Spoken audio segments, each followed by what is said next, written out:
Welcome to the Reduce Cyber Risk Podcast, where we provide you the training and tools you need for your cybersecurity career. Hi, my name is Sean Gerber, and I'm your host for this action-packed, informative podcast. Join me each week as I provide you the information you need to grow your cybersecurity knowledge while taking practical and actionable steps to protect your business from the evil hacker horde. All right, let's get going.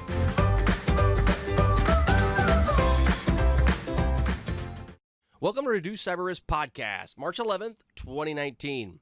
Hey, y'all, this is Sean Gerber with Reduce Cyber Risk, and we've got some great cybersecurity stuff out there for you as it relates to your business and to learning different cybersecurity aspects. First off, we're going to have some cybersecurity news. We got three main things we're going to talk about today, followed by some training around data classification.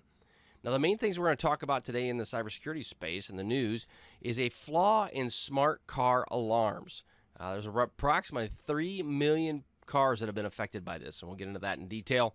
The Equifax, they basically came out, again, Equifax once again, mentioned that they have neglected their cybersecurity as it relates to their company and what they've done. And then also transformational cybersecurity steps that you can do right now as a security officer or as a security practitioner within your organization that you can have impact in relation to protecting your company and, bottom line, your job. But those are some key things to look at as we're going into the cybersecurity news space. Followed on with some cybersecurity training around data classifications and why data classification is important. This will be a key aspect if you are looking at your CISSP, along with any other aspects around cybersecurity from a skills perspective.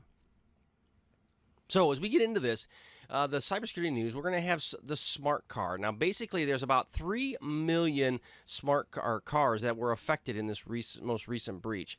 And what it comes down to is they were smart alarm systems that were set up within these vehicles. Now, as we get more and more interconnected with devices, and you're going to have Internet of Things that'll be integrated within your cars and your phones and any other device that is connected to the Internet becomes a conduit to allow you to have greater access, flexibility, and in some cases a lot more ease and comfort as it relates to utilizing your vehicles and everything else in your life. You know, from light switches to computers to in this case here, your car. And what it was is that there was smartphone connectivity that was set up specifically for these vehicles, and there was an app that was in place that allowed them to connect to your car and to the alarm system. So what it basically did was it allowed them to have activated or mess with the cameras. So in most of these vehicles, there's some motion activated cameras that are set up with these alarm systems. One, to get a picture of who might be making some ruckus on the car, and so therefore that's all put into it's either sent to the cloud or there might be potentially a hard drive solution that's sitting within the device itself or within the car itself. As far as panic buttons, there's also a situation where there's a panic button where you can, and you probably have this now on your key fob that's on your car. You press the panic button, it goes wah, wah, wah, wah, wah. You know, makes that real loud, high-pitched screaming noise that just drives everybody crazy. It's really good to find your car when you're coming back from a long trip, but at the end of the day, that's what's connected to these alarm systems. Well, what happened is that the attackers are able to turn off the alarm. Okay, so that's bad, right? But here's another one that's kind of bad, is that they're able to listen in on conversations as the car is moving, whether it's stopped, going, moving, whatever that might be. They're able to listen in on the conversations that are occurring. Why? Because there's microphones within the vehicle itself. And this also happens with cars that are smart connected that have your phone connectivity built into it. Now, people I've talked to that have dealt with the automobiles and the different aspects around connectivity have all stated that these systems are separate. You have your main driving system and then your your application system, the systems that are tied to running your radio, your alarm systems, and so forth. Well, it's been proven in the past that isn't always the case, but especially at these third-party aspects that are added to cars as kind of an add-on capability, usually after the car has been sold and purchased. These right there are set up to basically putting microphones inside your vehicle so that you can talk to the alarm or you can talk to the whatever you want, the system that's running it. So this is kind of bad, right? So now you got a vehicle that's driving around that has microphones built into it that are put in there on purpose for your alarm system, but are recording conversations. And so this was set up so that the API that was allowing this, so it's an application programming interface, and what it basically does is it allows for a set of standards, programming standards, so that people can plug their different programs into these products. So as an example would be, let's just say this alarm system. It has specific APIs built for it. Well, they may have a contractor outsource another third party to do some of the pieces of this. Well, what they do is they create a set of standards and APIs where it allows third-party applications to plug into these systems and allows the transfer of data. APIs are a really great idea. It helps make the programming capability much more streamlined and much more useful, but that's where there are issues in. There are authentication issues as it relates to these APIs. Now, there was a Russian and a US-based company, both had the same issue, but they fixed this situation. So we're looking at, as we're talking about this, one of the things to consider is you're probably saying, well, okay, they fixed it, so what? It's more or less to kind of highlight the fact that as we get more of these systems adding onto your cars or vehicles, that they're going to have more and more issues like this. And that comes down to a secure software development. Who is doing that? Are your developers or the developers of these applications understanding full secure software development? And the odds are high that they're probably not. There's a lot of really good people that are doing some great stuff in the development space, but most developers are they have timelines. They got to get this stuff out. And so some of the aspects around security may not be as important to them as they need to be. So the key point about all this is that, again, there are more and more systems connected. Make sure that whatever systems you're using, especially as it relates to microphones, ability to track you and so forth, that you're monitoring the fact that if they're getting updated and if there's issues with them. So again, system's been patched, things are good, not as big a deal. However, the bottom line is there's more and more of this stuff coming out. Now, back to Equifax. So there was a Senate Permanent Subcommittee on Investigations basically put out there that, and they did an investigation of Equifax to find out what happened. How are they doing this? What caused part of these issues? Now, we all know that this Equifax happened about 2-3 years ago, and that ended up having a massive breach about personal data. And this came down to having this data was available to way too many people, right? So I think I was part of the deal where it was like 140 some million people or something crazy like that were breached. And of those people that were breached, a lot of their personal information was stolen. So here's my recommendation. Plug for credit freezing. You need to do it. Make sure you do it. But bottom line is that they wanted to do a permanent subcommittee was looking for this on investigating this Equifax breach. Well, what it came out to was as they pulled this into was they didn't adhere to their own patching schedule. So what does that mean? Well, when they have probably a typical patching schedule, maybe once a quarter or once a month, that they put into place that they would take care of and they would patch these systems. They didn't meet their own patching schedule. Now, I will say that that's a little bit of a sleight of hand potentially. Not that I'm defending Equifax, but sometimes the patching schedule may be changes to it due to whatever reason that might be. Now, Equifax doesn't really have a leg to stand on. They're a big company. They should be doing these things. There are times when these things might not necessarily follow the same schedule due to whatever reason. However, they need to do that, right? But it just comes down to you need a defined schedule on how you're doing your patching. They also failed to locate the patch for the Apache struts. That was the vulnerability that was basically taken advantage of.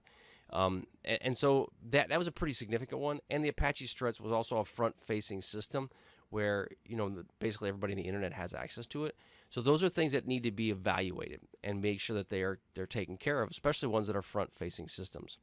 They didn't have the basic tools to detect and identify changes to files. So they didn't have a good alerting and monitoring system in place to manage these products if there weren't changes to the files. They wouldn't know if somebody was within the environment or not making changes. So they didn't have a good logging and monitoring situation in place. They also had a patchwork of state data breach notifications causes some exacerbation. That was a bullet that I wrote, sorry. Basically, it came down to is these different state breach notification laws caused confusion with them.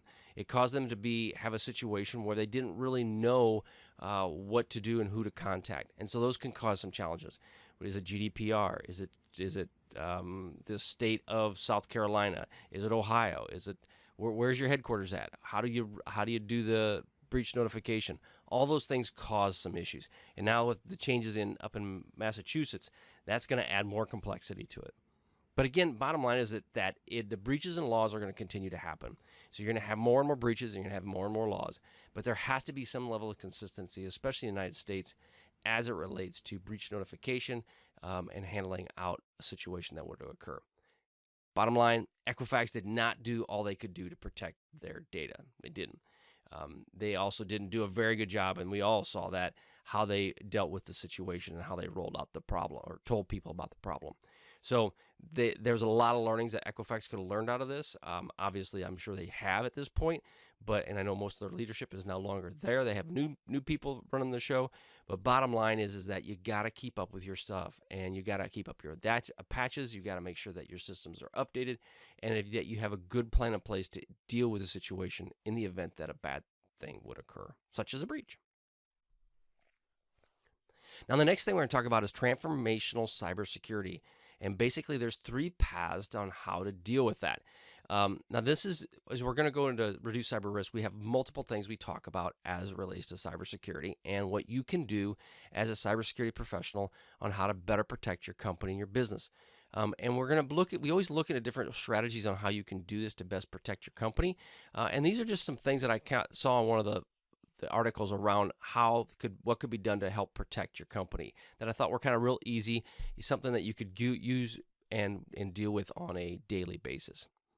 So the first one is basically you need to have a quick tech roadmap, and this came out of the article that I'll have the show notes that'll be in the show notes, and basically it's a list of key initiatives and projects that you need to be completed.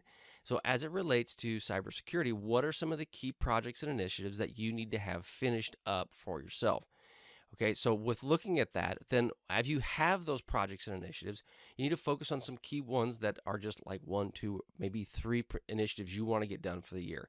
Okay, you make sure that you do not have more than you actually can do. It happens way too often that, and I'm guilty of this, you have all these great initiatives, but you actually don't get any of them done because you're too busy just fighting fires and you don't account for enough time to do that. You also need to make sure it reaches the compliance achievements that you have or the compliance goals that you have for your company. What are those compliance goals? How are you going to deal with those? The other thing is you need to technically focus on a clear timeline. What timeline do you want to have these initiatives completed by? So does it meet your compliance requirements? Do you have a timeline? And pick a couple key initiatives to work on. Again, those are real key 3 buckets that you can focus on as you're just getting this thing out the door. And again, that's number 1. Have a real quick roadmap on how you're going to do it. Again, key initiatives, projects can be completed. Is there going to be a compliance requirement that you got to have or achievement that you want to achieve doing this? And then what is the clear timeline that you're trying to accomplish while getting it done? Now, the next bullet is going to be a risk-aligned strategy. How are you going to deal with the strategy as it relates to risk, right? So as you're looking at different aspects around cybersecurity, you need to take a risk-based approach. And this is no different than anywhere else, but a risk-based approach is going to go do wonders for you as it relates to trying to protect everything. You can't do it. So don't even try to do it. But you need to determine what is a clear vision on and your gaps and the risks that you have within your company to focus on those. And those should hopefully roll into the first bullet where you had key initiatives and projects. So you have your vision, your gaps, your risks that are associated. Those came up with your key projects, and that's what you got set aside. So that strategies should be aligned, though, with your leadership as well. And again, that's focusing specifically on breaching these key things in the first year. Okay. The other thing is look at the threat landscape that might be affecting your company. So if your company's a financial company, everybody's after you, but you need to consider who is the main threat that's against your company. If you deal highly with intellectual property, do you have individuals, rogue employees, or just other corporate entities that are trying to get access to your information? So again, these are different aspects you need to be aware of as it relates to setting up your risk strategy for your company. Then you also need to focus on the crown jewels. What does that mean? This comes back to data classification, which we're going to talk about coming up here in the next aspect of reduce cyber risk. But the data classification is going to be a big key in how you determine what are your crown jewels. because and that comes down to the crown jewels or what's in England, right? So whatever is the Queen's crown jewels that are sitting in well, I can't remember what palace it is, not Buckingham, but whatever, one of those castles that you can go and look at. Well, you want to protect those with everything you possibly can. So you need to focus on protecting that specific data. So again, you have a clear vision, gaps and risks, you consider the threat landscape, and you focus on protecting specifically your crown jewels or your most important data. Now that was bullet 2, a risk-aligned strategy. Bullet 3 is your stakeholder focus. Okay, so these all kind of play together, but the first one was a roadmap, second one was a risk-aligned strategy, third one is a stakeholder focus. And what does that mean? That means your business documents, you need to focus on specifically what does the stakeholders, are they involved with your decision-making process? Is there a business document created specifically for working with the stakeholders on cybersecurity? Have you documented all this stuff? Have you shown them where you're at? You also need to have your board and executive endorsements around what you're trying to accomplish as it relates to cybersecurity. They need to be aware of it. They need to know what exactly you're trying to do as it is to protecting their data and their information. And then it needs to be forward-looking. It needs to be thinking about what is transformative for your company. What are some big initiatives that are going to occur within your company that you need to be ahead of, that you need to be aware of, and the stakeholders need to be aware of. So if you've been dealing with old 1980s technology and now all of a sudden you're moving into the 2000s, okay, not 2020s, but the 2000s, that might be transformative. And so if that's transformative, you're going to need to make sure the board's on board on what you're doing. I would highly recommend not going 2000s. Just go 2020. Just do it. You know you want to. Just do it. But that's a better option. And again, that needs to be stakeholder focused. And so when again, board and executive endorsement, future looking, transformative, and making sure that your board and all the people that you're working with, your CEO, the CIO, are all engaged and aware of what you're trying to accomplish, and they have alignment that they agree with you on this. Now, last thing is you need to build out a 30, 60, and 90-day plan. What are you trying to accomplish in the first 30 days, next 60 days, and the next 90 days? And you can do that. It doesn't have to be your first, you took over and this is your first job and you have to go and set up a 30, 60, 90-day plan. You need to do that, but you also can do that every 90 days. Set up, what are you going to do for this 30 days? What are you going to do for this 60? What are you going to do for this 90? And again, that's thinking about how are you going to tackle the problem and deal with the situation at hand. All right, that's all we have for cybersecurity news, and so this is what we're going to talk about. We went with We Live Security, talked about the smart cars and what some of the issues were with that, SC Magazine, and Tech Republic. All right, let's get into the CISSP supplement, the training for the day. All right, this is data classification part 1 of the CISSP supplement from Reduce Cyber Risk. All right, so as we're dealing with data classification, there's some key considerations that you need to be aware of as you're looking to protect the data. And again, it comes down to when you're classifying the data, it's all about protecting the data and what are you doing to ensure that it is adequately protected, right?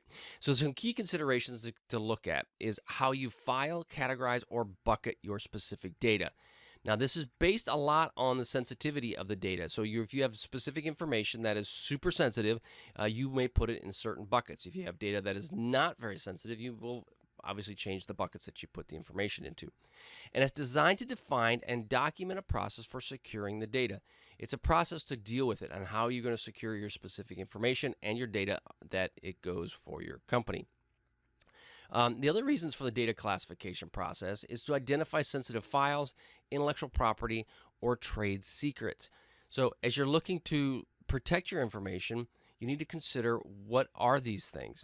And I've had a situation personally where I didn't really know what the trade secrets were. I didn't know what the intellectual property was, but it allowed me to have a conversation with the intellectual property owners to find out what is valuable to the company.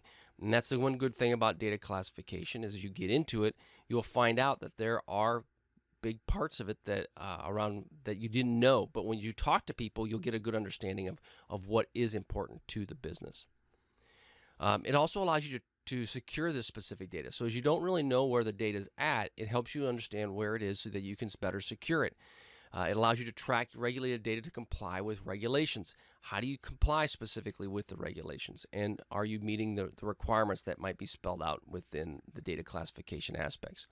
You need to optimize your search capabilities, and this would include data indexing. How do you deal with the data specifically, and how is it indexed for your company? You means optimize the search capabilities as well. And you'd also discover statistically significant patterns that might be within the data as it relates to how you're protecting it, also where is it stored. And you may not know that these patterns even exist until you start kind of looking to classify it. So if you have a situation where you realize that my IP owners say that all of my data is high risk. Well, is that really true? Is it all high risk? So statistically, it might be that you really only have about 3% is actually high risk, and that you consider it at your most sensitive information. But that's where you won't know this until you try to do some level of data classification. It also helps you avoid or optimize your storage to avoid duplication and the situation where you have all these extra documents that you really don't need.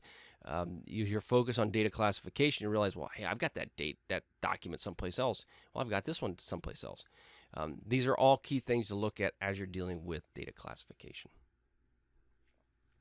Now, there's different types of data. There's important data, or I shouldn't say there's different types of important data. There's personal identifiable data, which is your PII, which is typically what in the United States they call it is personal identifiable information. And this is tied to individuals. It could be their social security number, it could be medical numbers, it could be anything that's specifically tied to an individual. Then you have your protected health information. So you have your PII, which would be like your birthday, address. Then your PHI, which is your notes from your doctor, or could be your medical records as they are stored electronically. That would be your PHI. And then there's proprietary data, which is your copyright, trade secrets, and so forth. Those are your intellectual property aspects that are set up as well. So those are really the main three types of data that you will run into: personal identifiable data, personal health information, and proprietary data. Now, there's business data that you would have that's normal type of stuff, your business classification type data, but that the main highly sensitive ones are typically these three. Your business confidential data will be very specific to an individual or individual company, but as it relates to things that usually are regulated and have people that are watching them or of the highest risk to a company, it's usually these three things: PII, PHI, and your proprietary data. Now, the benefits of classification is, again, it talks about identifying the most critical data in systems that you may have your data might be residing in. So you can try to protect everything, but it's not going to work. So how do you deal with that? Well, that helps you find out where is your data stored. So you understand where it goes, or you understand what it is. Now you need to find out where it's stored, and then where does the data flow. Then the purpose around this then is it helps to lend to a more secure environment for your information. And it helps to make sure that you have the proper protections and mechanisms in place to protect the information. Now, it also may be required via legal or compliance means that you have to have this data better protected. And it may also help building out an intellectual property protection plan. So if you have the classification in place, you can have all these things ready to go. You can be set up so that your intellectual property plan is in place and it's going. You have stakeholders involved. Having data classification is a huge benefit for that. It also helps you determine who are the users that will be able to manage and access the data.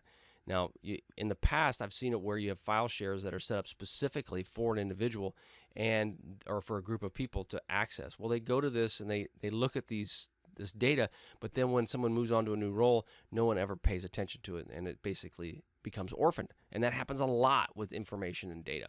So those are the different benefits around classifications. Now, there's many more benefits around data classification.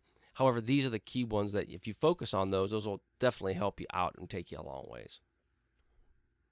Now, what are the downsides of data classification? Well, it can be challenging to document and discover everything that's in your environment. It can be really, really challenging. And to find all this information, especially if your company's been around for a while, you have multiple systems that are involved, data goes everywhere. There's opportunity costs and capital expenses that are associated with this classification as well. So as you do your data classification, there's costs that'll be tied to it. You also need to have a strong business buy-in on what you're doing. That they need to be able to influence your leadership to help you with this process, but there is some serious opportunity costs involved and capital expenses that are associated with doing it. So just the key point of all this is it's not easy. It really, really isn't. The other thing around classification can be really hard to do. So we talk about opportunity costs, but there can be a lot of physical barriers and also process barriers that you're going to have to work through as you're dealing with data classification. It's not a panacea. It's really hard lifting. Once it's done, you'll be happy it's done, but it's really some heavy lifting that you're going to have to do. Now, there's some criteria to classify the data is pretty substantial. Now, there's when you get into this, you need to look at some key things around it. Usefulness of data. How useful is the information to the company? Now, it could be useful to you, but it may not be useful to the main people that count, right? So you need to understand how useful is it to the business owners. Also, the value or cost of the data. Is it a big value of it? Does it your intellectual property that if the secret sauce to the Kentucky Fried Chicken, that's not sauce anymore, the 11 herbs and spices, but if there's a certain kind of formula or recipe that it makes you differentiate you from the competitors, if that thing is lost, that information is lost, how much of a value is that to your company? Data disclosure or modification damage. I mean, does it affect your reputational aspects of your company? Is there a business impact as it relates to data disclosure? So in many cases, this would happen, and this would cause significant issues with your company. So you got to ask yourself, what does that mean? How does that affect you in your business? So again, those are some key criteria that you need to consider. And that's not all of them, but again, usefulness of data, value or the cost of the data, and then potentially data disclosure. So as we talked about the criteria around the data classification, we also need to talk about the process. What is your classification process? Now, this comes down to is you identify an owner. How do you do that? You got to identify someone who's going to own the data and who's going to be responsible for it specifically. And again, it could be you could have a lot of data that's orphaned, and you're just going to have to pick somebody. Whether they like it or not, they're going to be the data owner. And then you have to work through with them on how to get it cleaned up. You need to determine how the data will be classified and labeled. Now, this comes down to physical systems, also to electronic systems. How are you going to classify and label the information? How are you going to classify the appropriate data from a is it like a partial system? Is it going to be unclassified, classified, top secret? How are you going to deal with that? Is it going to be and I would recommend that something smaller or a partial system is way better than nothing at all. Do you have an exception process in place to deal with this? There'll be times when you're going to have some level of exceptions to the data or to your criteria as well. You need to determine security controls to be used. What will those controls be? How are you going to manage those controls? And then procedures to declassify the resources and the procedures to transfer the information once it's classified. So you need to have documented procedures around how you're going to handle and move data around. And then also an enterprise or a business level instruction on how you're going to teach your people. Because if you don't have a way to teach your people and they don't really know how to do it, you're just setting yourself up for a lot of issues. So there's some key aspects around classification process that you should not be aware of. All right, I hope you enjoyed this with Reduced Cyber Risk. We are going to be done for the day. We're going to go ahead and come back around to part 2. You'll get that next week as it relates to the data classification aspects of it. But I hope you enjoyed what you got here today. It's been a pleasure of mine to be able to serve you guys, but I hope everything's going well in your lives. Bottom line is, if you like this information, check me out on Facebook. Go to Facebook.com and check out Sean Gerber and Reduce Cyber Risk. Also, you can check me out on LinkedIn as well. Make sure that you go to reducecyberrisk.com. I've got a lot of free stuff there for you as well that you can check out, and it's some awesome stuff. All right, thanks a lot for joining me today at Reduce Cyber Risk. This is Sean Gerber. Have a great day. Talk to you later. See ya. Thanks so much for joining me today on my podcast. If you like what you heard, please leave a review on iTunes. I would greatly appreciate any and all feedback. Also, check out my videos that are on YouTube. Just search for Sean, that's S-H-O-N, Gerber, and you'll find a plethora of content to help secure your business. Lastly, head to Reduce Cyber Risk and look for the free stuff, lots of free stuff. And it's only available for our email subscribers. It's growing each and every day. Thanks again for listening. See ya!